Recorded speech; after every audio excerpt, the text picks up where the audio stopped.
আল্লাহ পাক রব্বুল আলামিন আবারও ডাক দিয়ে বসলেন, ইব্রাহিম কদ সাদ্দাকতার রুইয়া, তুমি তোমার স্বপ্ন বাস্তবায়ন করে ফেলেছো। তুমি স্বপ্ন দেখেছো তোমার ইসমাইলকে জবাই করতেছো, জবাই হইয়া গেছে, এটা তো তোমাকে দেখানো হয় নাই।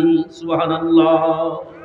অতএব তুমি ছুরি চালাইছো, জবাই করতেছো, তোমার স্বপ্ন তুমি বাস্তবায়ন করে দিয়েছো। অতএব আমি আল্লাহ তোমার কুরবানিকে একমাত্র আমি আল্লাহর জন্য করার কারণে এমন ভাবে কবুল করে নিয়েছি। আমি আল্লাহ তোমার কুরবানি কবুল করে তোমার ইসমাইলকে তোমার বুকে তোমার কোলে ফিরাইয়া দিলাম, জান্নাতি দুম্বা তোমার কুরবানির জন্তু বানাইয়া দিলাম। সুবহানাল্লাহ।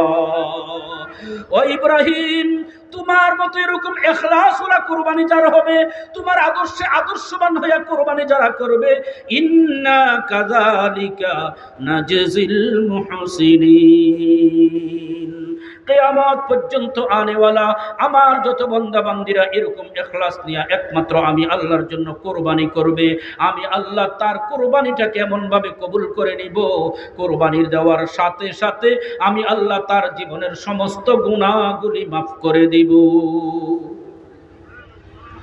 এজন্য বলতেছিলাম কথাটা যে আল্লাহ তাআলা সাহাবায়ে কেরামকে বললেন, সুন্নাতু আবিকুম ইব্রাহিম, এই কুরবানি তো তোমাদের ধর্মীয় পিতা ইব্রাহিম আলাইহিস সালামের সুন্নাত, ইব্রাহিমী আদর্শ।